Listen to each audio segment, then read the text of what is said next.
In the early hours of October 25th, 1949, a flotilla of boats carrying thousands of Chinese communist troops approached the beaches of Kinmen, a nationalist-controlled island that was one of the last obstacles to an invasion of Taiwan.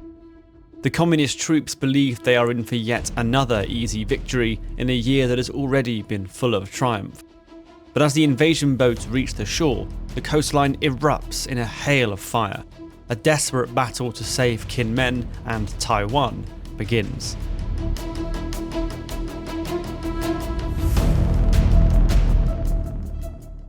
So by the autumn of 1949, the Chinese Civil War is sliding in only one direction, with communist troops advancing almost unopposed from the Yangtze River in April and nationalist resistance collapsing. In southeastern China, through September, the 10th Army Corps under General Fai Yi has swept along the coast, pushing demoralised and defeated nationalist troops ahead of it. At the start of October, his troops arrived at the islands of Kinmen and its much more populous neighbour, Xiamen. General Yi wanted to swiftly capture these two islands, but faced the problem that his troops did not have any transport ships to get themselves across the strait. To get round this, the communists began to seize boats from local fishermen to employ them as makeshift troop transports. This was successful, but only in limited numbers due to a combination of bad weather recently and intense hostility from the fishermen themselves, some of whom would even hide or destroy their boat to avoid it and them being conscripted by the communists. The modest numbers of fishing boats available then meant that General Yi had to abandon his idea of attacking both islands at the same time, and instead invade one after the other. Figuring that the larger and more populous Xiamen was the greater prize, he deployed his best two units, the 29th and 31st Armies, to invade Xiamen on October 15th. In just 2 days of fighting, the island was overrun, with the capture of 27,000 demoralised and battered nationalist troops. The communists now turned their attention to Kinmen, where responsibility for this second invasion had been given to General Feng Zhao. With the best units assigned already to attack Xiamen, Zhao had to work with what was left, the 28th Army, which was the weakest formation in 10th Army Corps, as well as one regiment from the 29th Army, which General Yi wanted included so that the glory of the coming victory on Kinmen was shared around. But this weakness in the attacking force wasn't seen as a problem, and nor was the fact that due to losses in the Xiamen operation of fishing boats, Zhao could only deploy his troops half at a time in 2 waves rather than all at once. There's an air of complacency among the communist generals involved. General Yi sees no reason to suppose that nationalist resistance will even match how strong it was on Xiamen, let alone exceed it. The 20,000 defenders of the second island are fewer in number than on the first, and they are known to be from the weak and demoralised 22nd Army. Kinmen is viewed by the communists as an easy-to-take backwater, a mopping-up operation after all the real victories have already been won. But that isn't how the nationalists see it. By 1949, nationalist leader Chiang Kai-shek has already accepted that he is going to lose control of the Chinese mainland, so he's focused on preserving control of the periphery, especially Taiwan. He can appreciate that the area around Xiamen is an ideal staging ground for an armada to invade Taiwan, so he's determined to hold on to Kinmen at all costs, since it controls the sea routes to and from Xiamen. Understanding that the 22nd Army would be incapable of holding the island on its own, Chiang ordered the 18th Army, one of the nationalists' best remaining units, to reinforce the garrison, doubling its strength from 20,000 to 40,000. Extensive fortifications were also made along Kinmen's northwestern coast, with 7,000 mines laid and hundreds of beach obstacles erected, which are still visible today. This reinforcement created problems for General Zhao, not least because initially he was unaware it was taking place.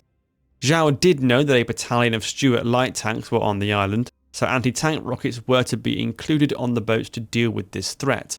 But all of his planning hinged on the assumption that once both waves of his troops had landed, he'd have rough parity with the defending force. But as October progressed, he was soon hearing reports that the Nationalists were going to reinforce the island with a second army, which was immediately concerning. If this happened, his troops would no longer have parity, but would be outnumbered 2-1. No naval invasion could ever hope to succeed against these kinds of odds, and Zhao knew it. On October 20th, General Zhao requested General Yi to cancel or at least postpone the operation. Yi refused to believe Zhao's reports and refused to cancel the landing. He told his subordinate, according to various intelligence reports, there had been no reinforcement of enemy's troops in Kinmen, which was only at 12,000 troops. Now, not only was this completely at odds with the reports Zhao had been reading, but it was actually an underestimate of 8,000 on the original guess at what Nationalist strength was on Kinmen. But it hardly mattered. Zhao was left with little choice but to begin preparations for the invasion. His plan called for 3 regiments to leave the mainland in the first wave at about 7 PM and make the short journey across to northwestern Kinmen to land on beaches near Longkou. The boats would then return and pick up the second wave with the aim of landing all 20,000 troops before dawn the following day. Landing at night would give them the advantage that Nationalist aircraft could not play a role in attacking the craft as they came in. At 6 PM on October 24th, the Communist troops began to be loaded onto their fishing boats for the short journey across to Kinmen. But at 8 PM, just before they left, Zhao got another intelligence report, showing that another regiment of the 18th Army had already landed on Kinmen. He was certain this was the smoking gun he needed to get the invasion cancelled. So Zhao rang General Yi's headquarters only to be told the general was not even there. He was eventually able to speak to Pei Shan Liu, the 10th Army Corps' deputy commissar. Zhao advised that in light of the arrival of the 18th Army, the operation needed to be shelved so more information could be gathered and so that more transports could be found to at least move the whole force together. Liu blankly refused, saying, "Proceed according to the original plan. The decision shall not be changed," before abruptly hanging up. Zhao was now left with no choice but to start the landings. The flotilla departed, several hours behind schedule, and made the short journey across to Kinmen. Waiting for them on the other side were nearly 40,000 Nationalist troops, with thousands of troops from the 201st Division dug in along the northwestern coast. Inland, ready to respond to any landing, were detachments of tanks plus 2 regiments of the newly arrived 118th Division, which were positioned at the centre of Kinmen as a mobile strike force. The defence was to be commanded by General Hu Lian, though he was yet to arrive on Kinmen himself to take overall command. That night, the Nationalist defence was not completely settled though. Earlier that day, a company of tanks had carried out an exercise near Longkou, and one of their number, tank number 66, had gotten stuck in a sand dune on the beach.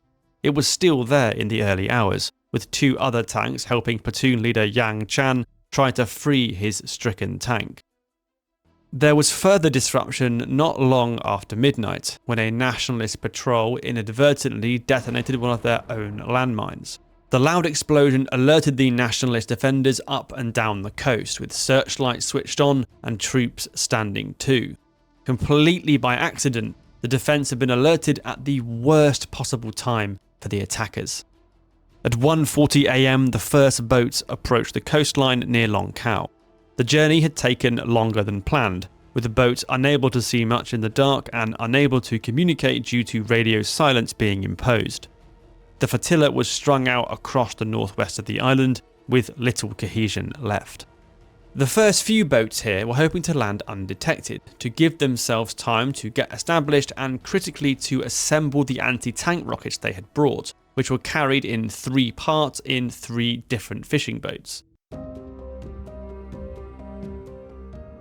But as they reached the coast, searchlights suddenly illuminated them, and a hail of gunfire rang out from the beach.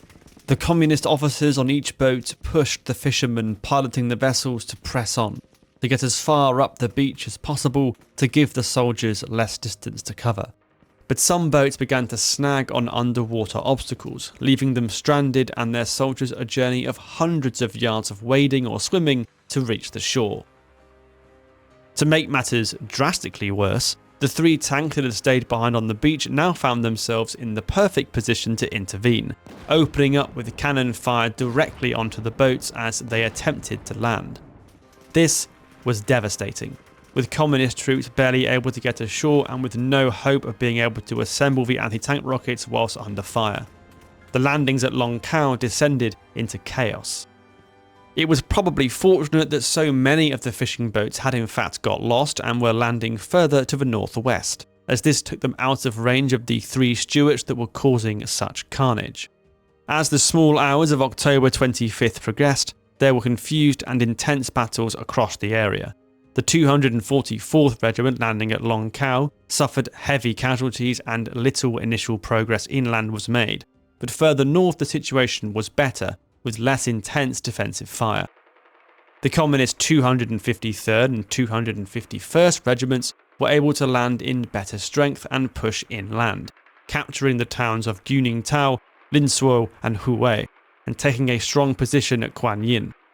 Their position was tenuous, but a foothold they could build on when the second wave of troops arrived had been established. But unfortunately for the communist troops who were now ashore, the arrival of this second wave was now in a lot of doubt. This was because, due to the extensive delays in leaving in the first place, the landings had begun at high tide, which was great for getting your boat as far up the beach as you could, but very bad once the tide started to go out, leaving fishing boats stranded on the sand. When the sun came up, the fishing boats were all locked in place, leaving them easy targets for Nationalist B-25 bombers and naval vessels that were in the area. Among the vessels was the ROCS Chung Yung, which was armed with large caliber anti-aircraft guns perfect for destroying the wooden fishing boats.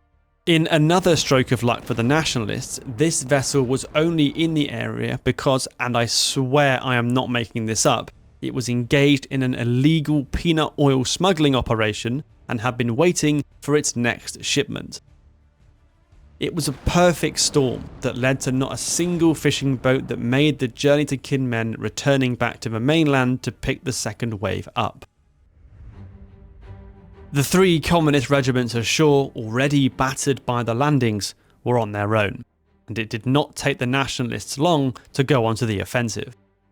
The 2 regiments of the 118th Division acting as a mobile strike force combined with tanks to attack the landings from the east, while 2 regiments of the 14th Division pushed northeast. Within a few hours on the morning of October 26th, the landings had been contained. The 9,000 communist troops that had landed were, there's no two ways about this, in a terrible position now. They were surrounded by an enemy that was 4 times larger. They had few supplies, not very much ammunition, and the enemy had air and armour support, both of which the communists lacked. As far as military situations go, we would classify this as suboptimal. Through October 25th, the Nationalists launched a series of attacks, while B-25 bombers pounded communist positions from the air. In fierce fighting, Kuan Yin Hill was recaptured in an attack which involved 2 of the tanks that had defended the beach at Long Kau. On the mainland, General Zhao could see just the kind of danger his troops are in, and he scrambled to try and get reinforcements over to them. By October 26th, he had scraped together enough fishing boats to send maybe 1,000 troops over, but these ran into rough seas and high winds, and most of them were unable to land. At 6:30 AM on October 26th, the Nationalists resumed their attacks, pressing towards Guningtou from south and west. Heavy house-to-house fighting erupted as the 118th Division pressed forwards, supported by air attack. At 10 AM, Nationalist General Hu Lian arrived on Kinmen to take over the defence, coordinating with local commanders to keep the pressure up on the communists. As the day wore on, the communist resistance slowly began to buckle. At midday, Linsuo was retaken, followed 3 hours later by the village of Nanshan.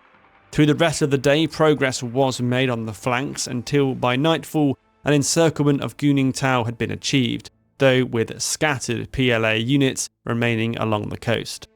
Despite this, the communists still continued to try and reinforce their troops. That evening, a motor launch containing 30 or so landed on the beach near Guningtou, only to be immediately captured by the Nationalists. By the time the sun came up, the situation was completely hopeless now. Communist troops had run out of food and ammunition, and when the Nationalists resumed an attack on Guningtou, the defence collapsed. Those who avoided death or capture fled to the coast, hoping against hope there would be some fishing boats there waiting to take them away. There was no such luck, and before long, all remaining communist troops were compelled to surrender. The battle for Kinmen was over, and it had been a complete fiasco from start to finish. The result was between 4,000 and 5,000 communist soldiers killed and a similar number captured. The Nationalists suffered 1,200 dead and 2,000 wounded. The communist defeat at Kinmen had wide-ranging implications for both sides. It made the People's Liberation Army much more cautious about naval invasions in future.